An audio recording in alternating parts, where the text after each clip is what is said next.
Hello and welcome to another episode of Talking Politics here at The Hindu with me, Nistula Hepar, where we unpack the news making the headlines in domestic politics this week.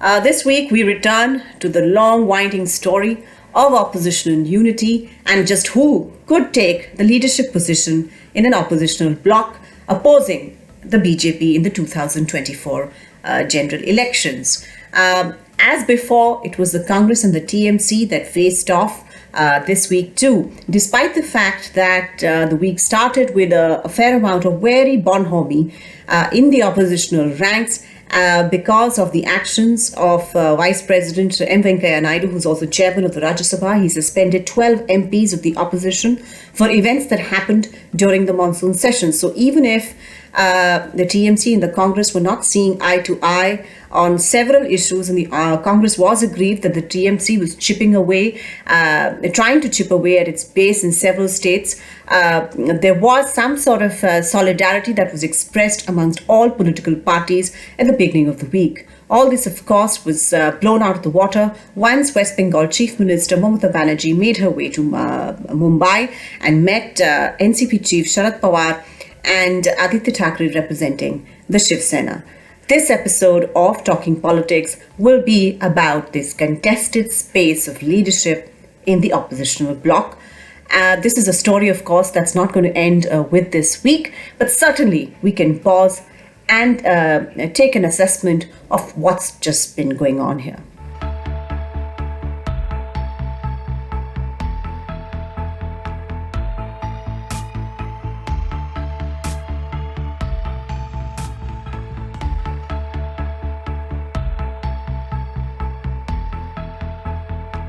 The week, as I said, began with a certain amount of very bonhomie between the Congress and the Trinamool and other opposition parties, surprisingly with the Telangana Rashtra Samiti also joining a meeting called by the Congress. Of course, the Trinamool kept away, but the fulcrum of solidarity remained those 12 suspended Rajya Sabha MPs, Trinamool Congress MPs among them, and therefore there was a great show of solidarity on this issue. Well, all of this was fine within Parliament premises, but outside the Parliament, there was a lot of bitterness and a growing confrontation between the Congress and the Trinamool. The Trinamool had, in the last few weeks, been chipping away slowly, poaching Congress leaders. The biggest catch, of course, being Meghalaya's former Chief Minister Mukul Sangma and 12 sitting Congress MLAs from that state. There was Sushmita Dev, there was Luisino Falero from Goa, and several others who moved over to the Trinamool Congress side, possibly tired of waiting to have their issues looked at by the Congress High Command. And this was the message that was also being pushed by the Trinamool Congress, that the Congress has been loath to address several very strong underlying issues related to organizational matters and basically keeping their leaders unhappy, and that the Trinamool is a dynamic political force, also from the Congress stable,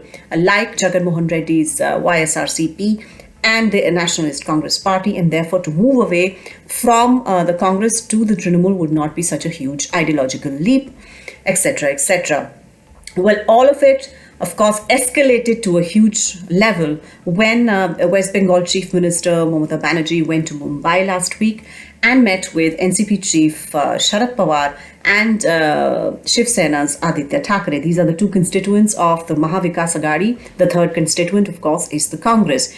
When Mamata Banerjee came out of her meeting with Mr. Pawar, she said very clearly that politics was a vocation, and it was so time-consuming that there was no time. It couldn't be done by taking frequent vacations. This was a broadside at Congress leader Rahul Gandhi, his vacations, etc. And also the big statement that she made that the UPA, which governed India between 2004 to 2014 under the leadership of the Congress, had ceased to exist. She basically meant to say that whatever claim the Congress had in terms of leading an opposition bloc had ceased to exist, and that parties like hers, the NCP, and other regional outfits which had given a robust response to the BJP challenge were now the fulcrum of oppositional politics. Of course, a lot of congressmen opposed this view. In fact, even Mr. Pawar tried to make some peace, and he, of course, said that he did not believe that the UPA was dead, etc. He didn't say that there was a role for the Congress. If that wasn't enough, the next day, both strategist Prashant Kishore, who is advising Ms. Banerjee, put out a tweet which was, again, extremely interesting in what it meant to convey. In his tweet, he said, "The idea and space that Congress represents is vital for a strong opposition. But Congress leadership is not the divine right of any individual, especially when the party has lost more than 90% elections in the last 10 years. Let opposition leadership be decided democratically." Here, of course, there was no ambiguity in what Mr. Kishore wanted to say, and it is assumed this is a message also from the Trinamool's leadership that they are not looking at a Congress Mukt opposition space. They are looking at a Gandhi family Mukt Congress. Now, this statement works in two ways. One is, of course, saying that the leadership of the Congress party has been ineffective in providing a challenge to the BJP. Trinamool Congress sources have been putting out statistics saying that among the 55 MPs currently elected to the Lok Sabha from a Congress ticket, only 4 MPs are such who have had a who have directly defeated the BJP. Others made it to Parliament with the help of allies like the DMK and or came up against the left front in Kerala, or the Akalis in Punjab. So they are saying that the Congress's capacity to come up directly against the BJP and trounce it in an electoral contest is somewhat questionable, and that 150 seats, in fact, Lok Sabha seats exist where the Congress and the BJP are in direct contest and where the Congress has lost for 5 terms. So these are some of the statistics that are being put out. The Congress on its part is saying that its vote share, despite the fact that the number of seats that it has won has remained intact in the 11 to 12 crore territory, in spite of the fact that it had received a drubbing at the hustings in both the 2014 and 2019 election. But the second message that comes out of this tweet is far more interesting, because it is basically a call to arms to all those within the Congress party waiting for the resolution of the leadership question that seems to be hanging in the balance in the Congress party. As you know, Congress leader Rahul Gandhi had quit as the party president after the debacle of the 2019 elections, and current interim president Sonia Gandhi, as demonstrated in the designation that it holds, that she holds, basically an interim, it's a stopgap arrangement, is there because of a stopgap arrangement.